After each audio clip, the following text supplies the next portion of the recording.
kabar Mbak Ina dan teman-teman semuanya? Istilah di HM itu mesti ada 3 aspek yang perlu disinggung, ya pun kadang-kadang Mbak Kepot berceramah, yaitu aspek intelektualisme, karena ini kita sarjana. Kedua, aspek politik keindonesiaan, dan ketiga, aspek keislaman. Tiga-tiganya itu yang menjadi roh, ya, identiti dari HMI. Oleh karena itu, saya akan mulai dari keislaman dahulu. Nanti dari situ kita tarik kepada keilmuan, karena kita insan akademis, dan keindonesiaan, karena itu bagian dari komitmen kita sebagai negara. Yang pertama tentang keislaman. Ada 3 pintu, 3 tangga, atau apalah namanya, ada lagi katakan, untuk mendekati Islam. Yang pertama, kita mendekati Islam itu lewat stage, tangga, atau pintu syariah, yaitu aspek eksoterisme Islam. Aspek eksoteris itu aspek yang bisa diamati, yang isinya perintah dan larangan, do's and don't, perintah larangan. Nah, itu tercermin misalnya kalau masuk Islam pertama baca syahadat, dan syahadat itu diucapkan, lalu ada saksinya, dan syahadat itu rajinnya bahasa Arab. Di situ ada pertanyaan, bagaimana kalau orang baca syahadat tidak bahasa Arab dan sendiri? Itu masuk Islam tidak? Nah, itu juga ada pertanyaan. Tapi ada aspek eksoterik, itu aspek yang bisa diamati. Kedua yaitu sholat. Jadi si orang Islam itu ya sholat, mentaati ajarannya, aspek-aspek hukum lah, zakat dan sebagainya. Kemudian berpakaian menurut ajaran Islam. Nah, itu aspek eksoteris. Sekarang ini di Indonesia aspek eksoterisme Islam ini sangat menonjol, luar biasa. Anda kemana-mana Anda akan menemukan wajah-wajah, terutama ibu-ibu pakai jilbab. Ini udah masuk dunia perkantoran, di kalangan militer, polisi, dimanapun. Jilbab itu sebagai aspek eksoterisme Islam Anda akan melihat di televisi, bahkan dalam bahasa pun nyebutkannya ukhti, akhi, nah, misalnya. Di aspek-aspek seperti ini aspek eksoterik. Kemudian sekarang pakaian yang celana cingkrang, jenggotan, nah itu aspek-aspek yang diamati. Kalau dulu itu sarungan, nah, sekarang tambah lagi celana cingkrang, misalnya.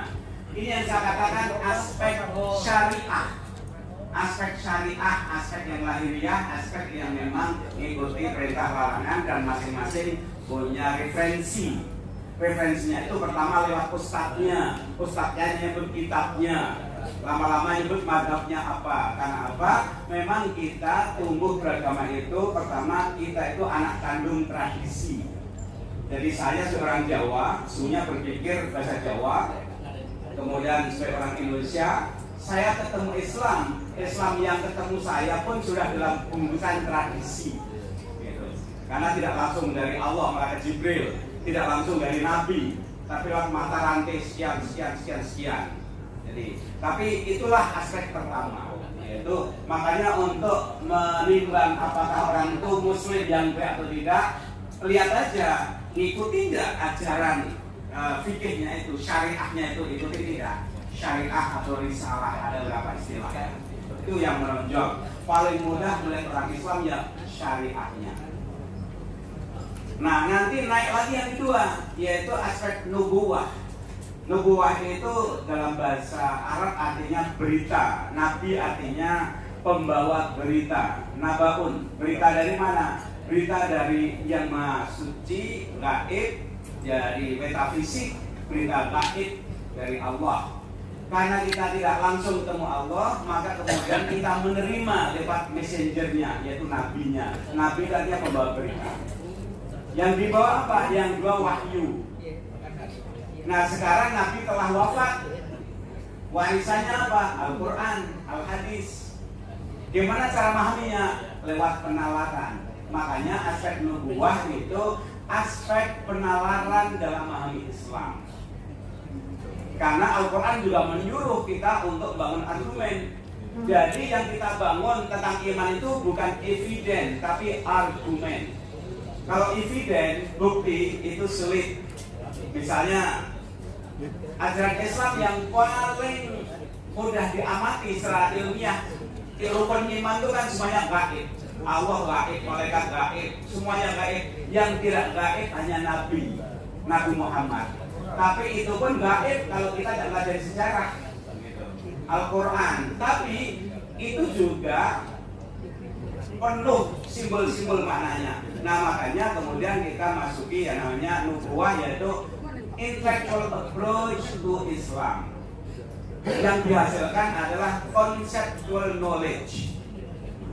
Jadi kalau Anda belajar Islam di UIN, Anda masuk fakultas apa? Fakultas hukum, fakultas tarbiyah, fakultas, semuanya melahirkan conceptual knowledge. Makanya dalam Islam banyak madhab, banyak school of thought. Dan madhab itu dipengaruhi bidang apa yang dikaji, buku apa yang dipelajari, kemudian tahun Islam klasik, Islam abad tengah, Islam kontemporer. Kemudian kontemporer pun belajar Islam, masuk di wilayah Islam mana, Islam di Barat, Islam Eksodus, Islam di Asia, Islam Indonesia. Islam Indonesia pun nanti antara artikulasi Islam di Aceh beda, di Padang beda, di Jawa pun bagian pesisir, bagian selatan beda. Yang beda apanya? Yang beda adalah pemahamannya dan tradisinya. Karena kita itu anak kandung tradisi dan kita melihat Islam itu secara intelektual. Makanya dalam Islam banyak madhab. Mengapa banyak madhab? Karena memang sudut pandangnya beda-beda. Nah, dari sekalian, semaju-maju conceptual knowledge, tapi itu tetap merupakan bangunan konseptual. Sebagai conceptual knowledge, siapapun bisa mempelajari Islam sebagai ilmu. Orang yang bukan Muslim pun bisa belajar ilmu keislaman. Sebagai ilmu itu semuanya bisa dipelajari oleh apapun dan siapapun. Itu sebagai conceptual knowledge. Nah, makanya orang yang pintar secara konseptual itu belum tentu sebanding dengan keislaman kedalamannya. Jadi orang yang pidatonya tentang Islam, tulisannya Islam bagus, belum tentu, karena sebagai knowledge bisa dipelajari siapa saja. Yang ketiga, semuanya itu mendekati pada Allah. Yang pertama itu pendekatan fisikal, pokoknya ngikuti deh, sholatnya berapa rakaat, ikuti aja. Yang kedua secara konteks intelektual, ikuti aja ceramah-ceramah, ikuti ceramah-ceramah. Tapi naik lagi untuk mendekati mengenal Allah, kita masuk yang namanya intuitive knowledge atau makrifat. Makrifat itu bukan rational knowledge, tapi intuitive knowledge, yaitu mystical approach to Allah. Disinilah kemudian hati yang bicara. Jadi kalau pertama fisik yang mentaati aturan, kedua intelektual yang pikirkan tentang Allah dan Islam, yang ketiga itu menghayati, mencintai dengan penuh perasaan. Ini yang biasanya dilakukan dalam tradisi tarikat-tarikat. Di situ hati bicara. Jadi misalnya rasa khusyuk, damai, istiqomah itu bukan persoalan intelektualitas, tapi itu persoalan adalah hati, qalbun. Nah, ada sekalian, pada level itu maka kemudian semakin tinggi terjadi namanya makrifah, yaitu tidak ada jarak antara Allah dan hambanya. Kalau ilmu pengetahuan masih ada jarak, karena konseptual, jaraknya jauh sekali, karena itu analisis. Jadi ilmu itu sifatnya analisis. Tapi kalau sudah pengalaman keberagamaan, itu sudah mystical. Misalnya orang lagi tawaf, lagi ibadah, lagi umroh, lagi zikir, tiba-tiba kemudian ada perasaan kedekatan. Nah, inilah yang Allah dalam Al-Quran mengisyaratkan, wa nahnu aqrabu ilaihi min hablil warid. Kami itu lebih dekat dari urat nadimu. Wa'lam annallaha yaqulu bainal mar'i wa qalbi. Ketahuilah Allah itu dekat sekali antara seseorang dan hatinya. Nah, itu bukan konseptual, tapi itu sudah berjalan fisika. Jadi orang beragama itu naik turun tadi, tiga-tiganya. Ada kalanya kita beragama pada tataran mistikal, keharuan, kekhusyuan, nangis, sujud, tidak mau berhenti sholat itu, sujud gak mau angkat kepala karena merasakan keintiman, kemesraan pada Allah. Dan ketika sujud kepalanya yang sombong, sok tahu, sotoy itu ditundukkan ke tanah. Nah itu mystical event. Tapi ketika berdebat yang keluar intelektualnya. Ketika sholat fisiknya. Nah masalahnya kadang-kadang tidak konsisten menjaga tiga-tiganya. Itu problem kita. Sekarang ini yang menonjol adalah physical dan intelektual, tapi intelektual pun sekarang ada tujuan anti-intelektualisme. Jadi keberagamaan yang ada tujuan anti-intelektualisme, yang menonjol itu emosionalisme. Kalau emosi dalam arti mistikal itu bagus, tapi kalau emosi dalam arti kemudian like or dislike karena ada intervensi agenda lain, itu sesungguhnya sudah menurunkan derajat keberagamaannya. Nah, sekalian, sekarang apa hubungannya dengan masalah keindonesiaan? Itu aspek keislaman, itu approach to Islam ya. Jadi mungkin saja orang-orang di kampung yang tidak intelek, nggak pernah ikut training sampai advance training, nggak sarjana, mungkin dimensi mistikalnya lebih tinggi, hatinya lebih khusyuk, mungkin saja. Gitu kan. Dan cara ketaatan mungkin lebih rajin. Ada juga orang mungkin cara intelektual argumentasi lebih menonjol, tapi belum tentu hatinya lebih khusyuk. Itu belum tentu.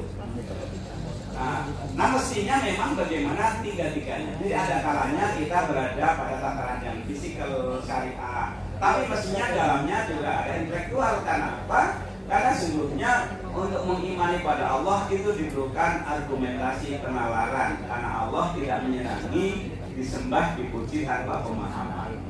Itu juga Al-Quran mengkritik. Tapi pemahaman tanpa hati itu juga tidak mendapatkan manisnya beragama. Manisnya beragama itu wilayah hati nurani. Tapi kalau kehebatan agama itu wilayah intelektualitas. Nah Islam itu punya tiga-tiganya. Tidak ada ajaran agama selain Islam yang dari segi aturannya itu begitu detail sekali. Dan secara intelektual sangat menonjol. Jadi kalau debat agama pasti orang Islam paling menang. Tapi betulkah kemudian kekhusyuan beragama menimbulkan ihsan ya? Dari bangunan pertama itu kan iman. Iman itu ibarat akar tidak kelihatan, tapi akar itu menentukan suburnya dahan, daun, buah itu akarnya yang menentukan. Orang tidak melihat akarnya, orang kagum pada daunnya, padahal akarnya menentukan. Nah akar itu bagian dari iman. Dan itu membutuhkan apa? Pengetahuan, pemahaman. Tidak nampak tapi menentukan. Jadi aspeknya kognitif tadi, intelektual tadi menentukan pilihan iman. Yang kedua aspek Islam itu aspek rukun Islam itu. Itu ibarat pohonnya. Tegaknya ibaduddin, tegaknya agama. Aturan hukum itu adalah pilar-pilar tegaknya agama. Tapi pilar berdiri kalau fondasinya imannya nggak kokoh, mudah roboh. Nah yang ketiga ihsan. Ihsan itu apa? Ihsan itu buah dari keimanan, keberagaman kita ihsan. Ihsan itu apa? Ada dua ihsan itu. Satu merasa dan selalu merasa dekat pada Allah. Dan yang kedua ihsan itu diwujudkan dalam akhlakul karimah, integriti, akhlak. Nah disinilah kalau kita bicara Indonesia ada masalah. Semakin tinggi aspek syariahnya, tidak selalu berkorelasi dengan ihsannya dalam masyarakat. Kalau mau dihadapkan gini, negara yang tingkat korupsinya rendah itu negara sekuler. New Zealand, Skandinavia, Finland, Jepang itu korupsinya rendah. Bagi kawan-kawan yang pernah ke Jepang itu pasti rendah sekali. Tapi sementara kita yang syariahnya semakin tinggi, tapi korupsinya tinggi juga. Nah, disinilah aspek ihsan, penghayatan mystical approach sehingga perasaan menyatu dekat dengan Allah ini nggak terwujud. Jadi jangan-jangan keberagaman kita lebih pada yang syariah lahiriah tadi, tapi kurang masuk pada yang mystical, yaitu yang membentuk manusia ihsan, orangnya namanya muhsin. Mungkin begitu. Dan itu membutuhkan habituation, pembiasaan, bukan ceramah, tapi pembiasaan. Di Jepang itu anak sekolah dari kelas 1 sampai kelas 3 itu ada formula attitudes first, knowledge second. Jadi sampai kelas 3 itu attitudes. Nah, ya. Jadi misalnya ini milik siapa saja. Jadi pokoknya aturan-aturan bagaimana itu dijelaskan. Knowledge itu second, pengetahuan itu nomor 2. Yang penting akhlak. Kan? Makanya di Jepang tingkat korupsi rendah sekali. Jadi mengapa? Karena tadi agama itu diinternalisasikan, bukan diperdebatkan. Di sini simbolnya kuat, debat kuat, tapi karakter internalisasi lemah. Itu yang terjadi. Nah ini kalian.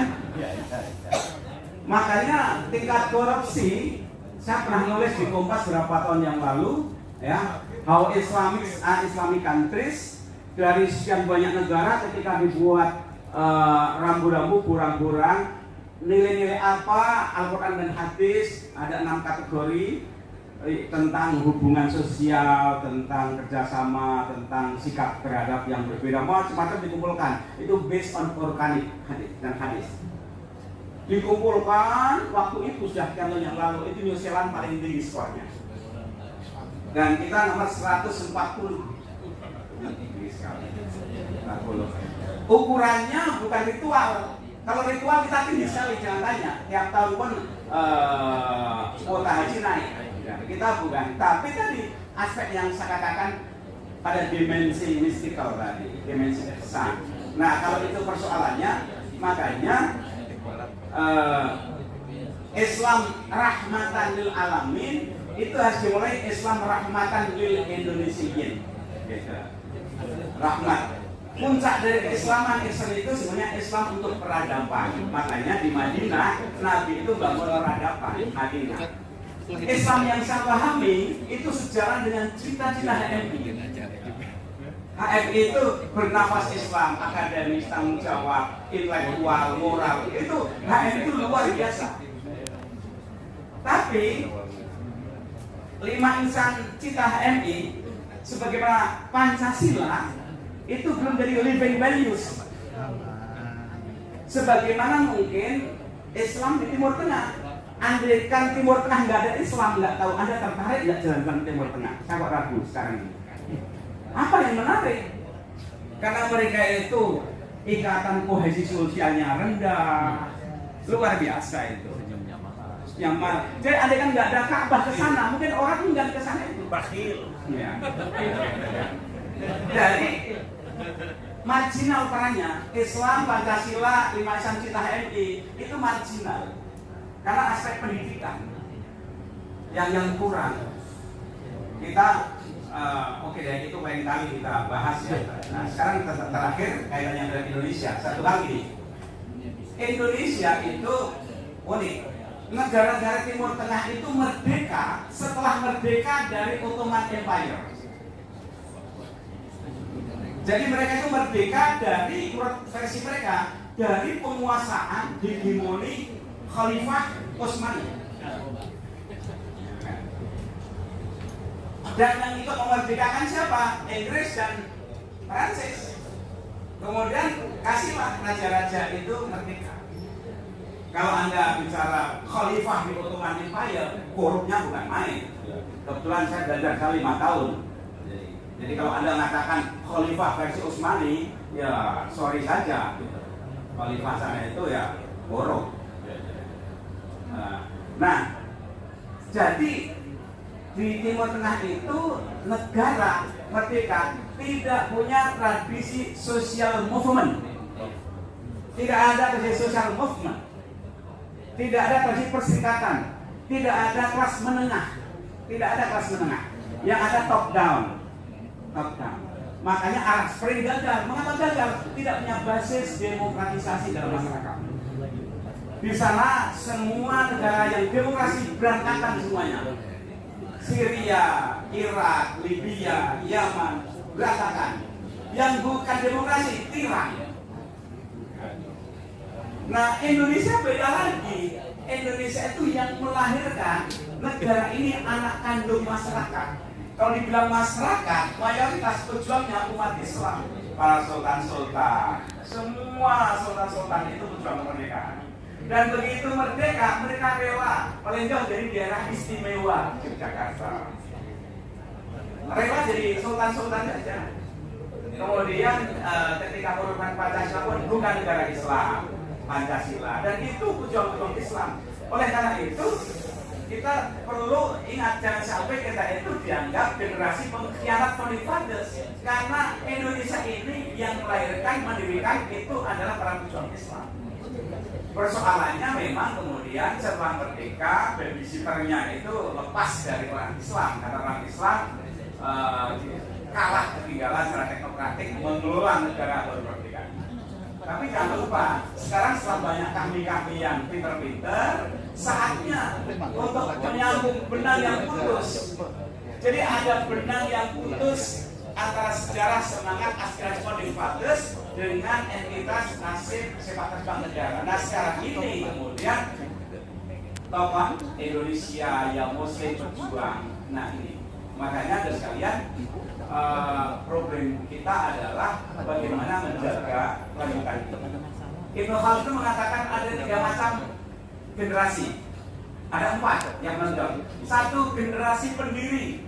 Kalau dalam konteks negara, pendiri negara. Konteks perusahaan, pendiri perusahaan. Ya, pendiri fathers. Keluarga, perusahaan, negara ada pendirinya. Jadi surah lah.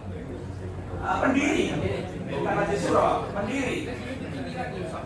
Lebih awal lagi pendiri. Iya. Yang kedua, generasi berikutnya generasi pembangun. Jadi yang mendirikan, yang juga membangun. Teruskan. Ada ketika membangun gagal perusahaan keluarga. Di Italia saya lihat ada perusahaan sudah sampai 200 tahun ya. Bang Latin ya, sampai tua-tua di Italia. Di Indonesia ada amati deh. Sampai berapa generasi itu yang bertahan perusahaan-perusahaan ini. Jangan-jangan sampai kedua aja sudah lain. Ada hanya 1, kedua nggak ada. Jadi pendiri, lalu pembangun sukses. Yang ketiga apa? Generasi penikmat. Nah, kita ini sebagian, kita ini pembangun, tapi anak kita jangan-jangan penikmat. Apa yang pernah kita rasakan, perjuangkan, itu mungkin nggak dialami anak kita. Jadi penikmat. Generasi penikmat ini 2 macam. 1, setelah kenyang menikmati, dia membangun, meneruskan pembangunan akibat pendiri dan pembangun. Tapi kalau tidak hati-hati, pas generasi penikmat, generasi perusak. Nah ini generasi perusak. Iya. Nah kita sekarang bercermin deh. Kita itu masuk kategori pendiri, pembangun, penikmat atau perusak. Masih sedikit-sedikit lah kira-kira. Jadi kalau dikaitkan pendidikan ini gimana? Ya, ada bahan aja lah di kami. Yang repot menikmati tidak, merusak iya.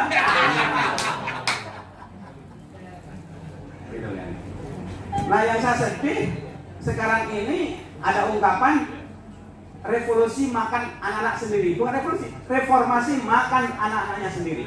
Mulai masa pikir. Gitu. Mulai ini ya. Jadi reformasi makan anak-anaknya sendiri. Apa? Tujuan reformasi itu kan mengkritik KKN, mengkritik korupsi, mengkritik macam-macam, tapi belum sampai 2 dasawarsa. Reformasi ini ternyata mereproduksi yang dia kritik. Desentralisasi itu kan untuk mendekatkan layanan akan lebih baik, tapi yang terjadi kanalisasi korupsi. Kriminalisasi bukan. Jadi malah merata. Jadi kemudian kawan-kawan kita yang bertahun-tahun training HMI, kuliahnya sampai S3, ketika masuk, ya soal itu saya nggak apa sebabnya, tapi kurang terlindungi oleh seniornya. Atau yang bersangkutan mungkin misreading pada situasi sehingga lupa diri, akhirnya berguguran tengah jalan. Saya tidak nyalahkan secara pribadi ya, bab ini menyangkut sistem, kultur, struktur, pribadi campur aduk. Saya nggak nyalahkan pribadi, tapi ini campur aduk antara kapasitas individu, kemudian struktur dan kultur, sistem yang semuanya ini hilir akibat dari hulu. Karena hulu yang salah jadi hilir. Nah sekarang hilir jadi hulu, hulu jadi hilir, bingung kita. Ya hulunya awalnya mungkin undang-undang politik, undang-undang pemilu, macam-macam gitu akibatnya nggak terbayangkan. Jadi ini unpredictable. Nah, sekarang ini makanya oh ini hulunya, tapi sekarang hilir dan hulu dan campur aduk. Nah pertanyaannya kemudian apa dan siapa yang bisa menyelamatkan situasi seperti ini? Akankah diteruskan atau dirubah total atau dikoreksi? Kita sudah 4 kali eksperimentasi demokrasi. Parlemen tahun 55, Bung Karno 65, Pak Harto, Pancasila, dan sekarang demokrasi liberal. Dari keempat itu mestinya kita sudah bisa untuk memikirkan mana yang tepat. Jadi antara 22 Mei sampai Oktober itu masa kosong. Mestinya para intelektual kami kumpul untuk bicara bangsa. Jangan sampai DPR dikasih cek kosong. Jangan sampai presiden dikasih cek kosong. Ini loh. Tapi repotnya pengalaman kami, Saudara Hamdan, saya itu berapa kali diskusi secara intelektual membuat konsep. Sampai di DPR kita diskusi berbulan-bulan, hanya itu 2-3 hari dimentahkan semuanya. Karena mereka yang punya kekuasaan dan mereka itu pembuat undang-undang, tapi sekaligus pemain. Kan repotnya di situ. Nah, sebagai penutup gini saudara, saya bayangkan yang ini. Dulu masa kejayaan kami itu kan masa Orde Baru. Bang Akbar ini kan supplier teknokrat kepada Pak Harto. Pak Harto butuh teknokrat terbaik, supply, kasih, banyak sekali stoknya. Tapi sekarang sudah berhenti situasi, semuanya itu lewat parpol. Jadi yang buat pressure supplier dari parpol, bukan kami. Sementara kita mentalnya, perilakunya ikut-ikutan organisasi massa, bukan kader lagi. Kalau massa, ya kita nggak punya massa, bukan parpol, Pak. Jadi kita terbawa seperti ormas, padahal kita dari awal ini kader. Jadi kalau kita tidak merubah peta roadmap secara ke depan, ini lama-lama nanti HMI kami ini bingung, mengalami intellectual dislocation, nggak jelas ini apa di sana. Ya, ini penting sekali. Mungkin yang baik itu masuk ke partai. Masuk yang partai bagus, dan di sana jadi yang bagus. Tapi jangan kemudian di sana juga tergilas kena pembusukan. Kalau tidak, ini sayang sekali. Kita punya berapa lokomotif, ini kemudian jungkel. Sekarang ini banyak gerbong untuk lokomotif, ada merasa lokomotif cari gerbong yang bukan orang kita. Karena massa. Dari sekarang ini yang aset itu massa, bukan intelektual, tapi massa. Saham itu massa. Kalau massa ya kalah, tapi massa. Karena situasi sudah berubah. Baik Anda sekalian, saya mengakhiri hanya renungan saja. Gitu. Jadi ceramah hari ini saya malam ini 3 tadi, bagaimana kita jenjang beragama tadi, yaitu ujungnya itu sebetulnya mystical, yaitu penghayatan sehingga membentuk karakter kita yang bermuara pada peradaban. Nah yang kedua adalah kami ini perlu membaca ulang peta roadmap arah kita kemana, untuk kita baca ulang. Setelah Pak JK nggak ada itu saya belum melihat lokomotif yang bisa menjadi acuan, menjadi tarik gerbong gitu. Saya belum melihat. Dan ya repot nanti kalau kita harus mikir bagaimana caranya, karena ini kan kader. Demikian, terima kasih. Assalamualaikum warahmatullahi wabarakatuh.